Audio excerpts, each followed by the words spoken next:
Jawaban langsung. Kita butuh jawaban langsung. Kita punya kemampuan untuk menghancurkan apapun yang ada di bawah Gunung Pikwex. Senator, kemampuan kami bersifat rahasia, tapi jika ada yang bisa melakukan apapun di dunia ini, itu adalah Angkatan Darat Amerika Serikat yang terkuat di dunia. Ini soal pilihan dan kompromi. Iran panik setelah Sekretaris Perang Amerika Serikat mengungkapkan bagaimana Angkatan Bersenjata Amerika akan menghancurkan Gunung Pikwex pada jam-jam terakhir hari Selasa 21 Juli 2026 ini. Sekretaris Pete Hegseth menyatakan di hadapan Senat bahwa Angkatan Bersenjata Amerika Serikat memiliki kemampuan rahasia untuk mencapai struktur yang dilindungi dimanapun di dunia. Pernyataan tersebut muncul tepat ketika Donald Trump mengkonfirmasi bahwa ia berniat untuk segera menyerang kompleks bawah tanah Iran yang terletak di dekat Natanz. Dalam video yang dipublikasikan oleh Clash Report ini, Senator John Kennedy bertanya kepada Hegseth apakah Amerika Serikat mampu menghancurkan apapun yang tersembunyi di bawah Gunung Kapak. Hegseth menghindari untuk mengungkapkan peralatan, rencana, atau detail operasional karena sebagian besar kemampuan tersebut masih bersifat rahasia.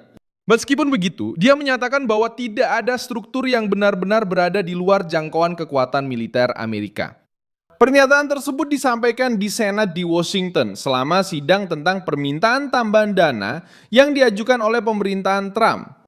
Sidang dimulai pada pukul 2.30 siang waktu setempat dan dengan cepat didominasi oleh pembahasan perang lawan Iran, blokade maritim, serta kemajuan program nuklir Iran.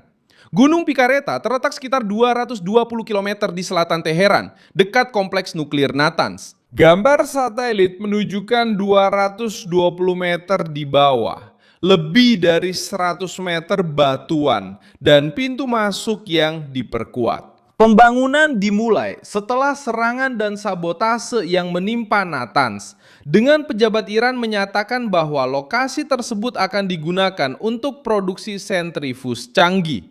Rezim Iran memilih untuk menyembunyikan struktur ini di dalam gunung karena fasilitas bawah tanah lebih sulit untuk ditemukan, diakses, dan dirusak. Masalah bagi Teheran adalah bahwa Trump sekarang telah mengubah tempat persembunyian itu menjadi target yang dinyatakan secara terbuka. Presiden menyatakan di Gedung Putih bahwa Amerika Serikat kemungkinan besar akan menyerang area itu dalam waktu dekat dan dengan kekuatan yang sangat besar. Apakah Anda percaya bahwa Iran telah memindahkan sentrifus nuklir ke Gunung Pikaks? Dan ketika Anda mengatakan kita belum selesai, apa yang masih perlu diselesaikan? Ya, saya rasa mereka mungkin sudah melakukannya. Kami tidak memiliki catatannya. Kami hanya membaca berita palsu. Kami lihat saja. Berita sering salah, jadi siapa tahu. Mungkin kali ini mereka benar, tapi tidak apa-apa. Itu tidak berarti apa-apa, kecuali mereka memiliki materialnya. Kamu sedang bicara tentang sentrifus? Ya.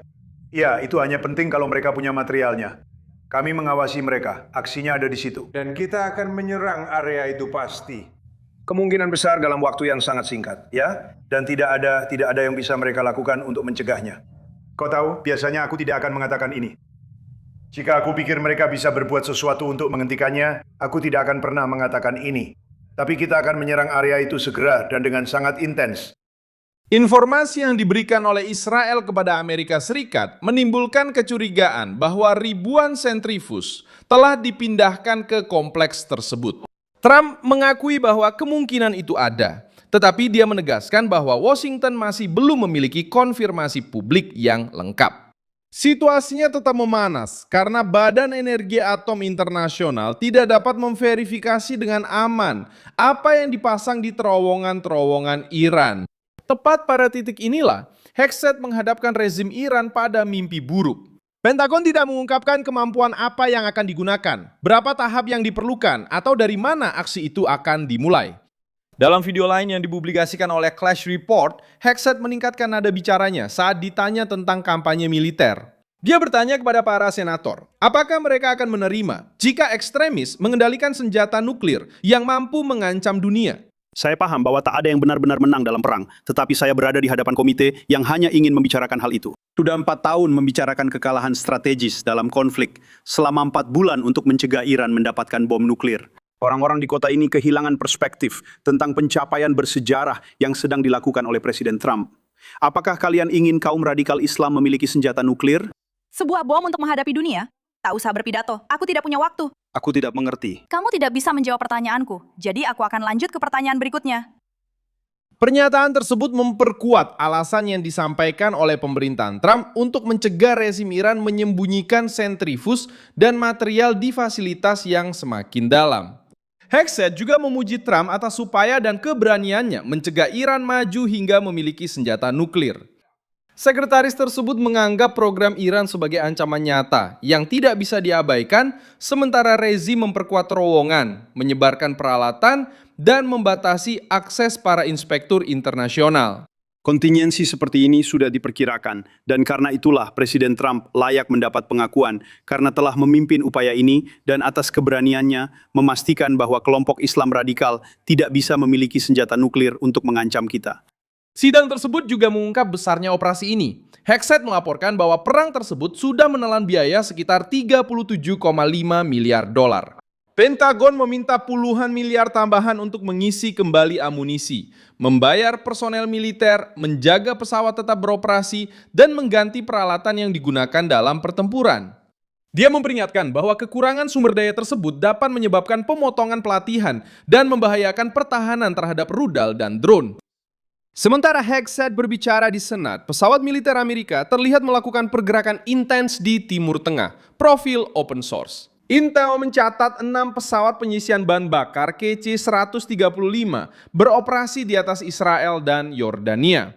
Sebuah pesawat angkut berat di atas Arab Saudi, sebuah platform peringatan udara di wilayah tersebut, dan pesawat tanker lainnya di atas Teluk Persia. Pergerakan ini sejalan dengan kampanye udara yang telah memasuki malam ke-10 berturut-turut.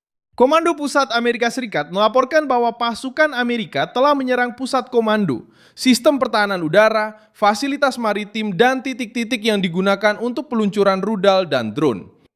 Dalam video yang dipublikasikan oleh akun ASIM ini, Senator Patty Murray menghadapi Hegseth mengenai Selat Hormuz.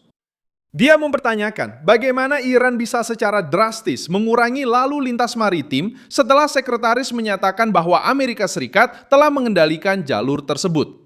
Hegseth menjawab bahwa Washington telah lama mengendalikan pergerakan di wilayah tersebut, namun mengakui bahwa Iran masih bisa menyerang kapal-kapal dagang sesekali. Baiklah, lanjut. Pada tanggal 5 Mei, Anda mengatakan bahwa Iran tidak menguasai selat tersebut dan menyatakan bahwa ada kubah merah, putih, dan biru di atasnya. Jika itu benar, bagaimana Iran bisa mengurangi lalu lintas kapal di selat tersebut hingga hampir tidak ada sama sekali minggu lalu? Kami mengangkut antara 400 dan 500 juta barrel minyak tepat di bawah hidung Iran dalam Progetto Liberdade. Kami melakukan semuanya secara diam-diam karena bertindak secara rahasia jauh lebih efektif daripada secara terbuka. Jadi kami sudah mengendalikan pergerakan lalu lintas di sana cukup lama. Tapi apakah mereka akan terus menembaki kapal-kapal? Itulah yang terjadi. Kami punya gencatan senjata. Dan kemudian mereka menyerang kapal-kapal dagang secara ceroboh seperti... Hegseth juga menyatakan bahwa blokade Amerika terhadap kapal-kapal Iran dan kapal-kapal yang menuju pelabuhan Iran tetap efektif. Menurutnya, rezim tersebut tidak memungut biaya yang sebelumnya diancamkan akan diberlakukan, dan puluhan kapal sudah dipaksa mundur, mengubah rute, atau menghentikan operasi yang terkait dengan pelabuhan-pelabuhan Iran. Tapi Anda juga mengatakan dalam konferensi pers yang sama bahwa Iran harus membiarkan kapal-kapal lewat dengan bebas, karena perairan internasional itu milik semua negara, bukan milik mereka untuk memungut biaya. Minggu lalu Presiden Trump mengusulkan untuk memungut biaya sebesar 22 dari setiap kapal yang melewati selat tersebut. Berdasarkan penolakan Anda terhadap pungutan biaya, apakah Anda sudah meminta Presiden untuk membatalkan ide tersebut atau orang lain yang melakukannya? Iran tidak memungut biaya, mereka justru menembaki kapal-kapal saat ini. Tapi Trump bilang dia ingin memungut biaya sebesar 20%. Sekarang kita memblokir semua kapal dan pelabuhan Iran. Dan itu efektif. Waktu saya sudah habis. Dan kemudian blokade diberlakukan kembali setelah serangan baru terhadap pelayaran di Selat Hormuz. Disitulah tekanan terhadap Teheran meningkat dari segala arah. Amerika Serikat menyerang struktur militer pada malam hari, memblokir jalur keluar laut, mengawasi wilayah udara, dan terus menjaga Gunung Beliung dalam ancaman terbuka. Trump juga menyatakan bahwa dia tidak memiliki minat langsung untuk kembali bernegosiasi, karena menurutnya orang-orang Iran hanya mencari pertemuan ketika mereka merasa sedang dihancurkan oleh ofensif itu. Iran mencoba membalas dengan rudal, drone, dan serangan terhadap fasilitas yang terkait dengan Amerika Serikat di Teluk.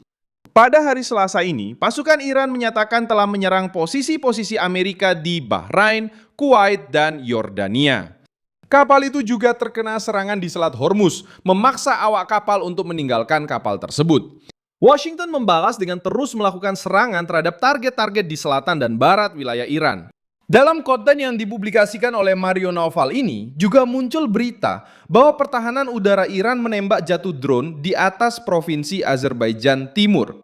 Unggahan tersebut mengangkat kemungkinan bahwa itu adalah RQ-170 milik Amerika atau pesawat Israel Harop, namun identifikasi ini belum dikonfirmasi.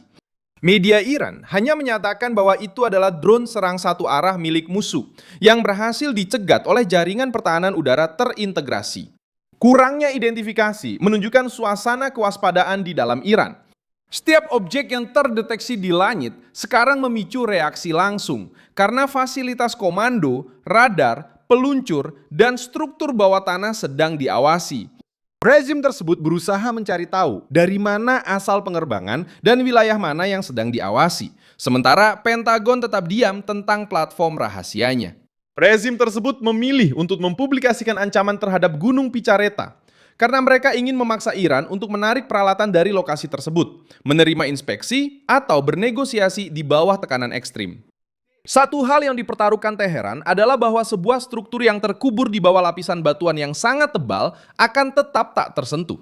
Teheran Rockset menjawab di Senat bahwa tentara Amerika Serikat dapat menjangkau apapun di bumi, sementara pasukan Amerika terus melakukan pengeboman terhadap sistem tersebut. Sistem militer Iran dan mereka sedang mempersiapkan tahap berikutnya dari ofensif. Terima kasih banyak telah menonton video ini sampai selesai. Dukung proyek kami dan berkontribusilah secara finansial melalui kunci Pix yang muncul di layar Anda. Kami adalah saluran independen yang berfokus untuk terus memberi Anda informasi yang benar. Kontribusi Anda membantu kami untuk terus bertahan.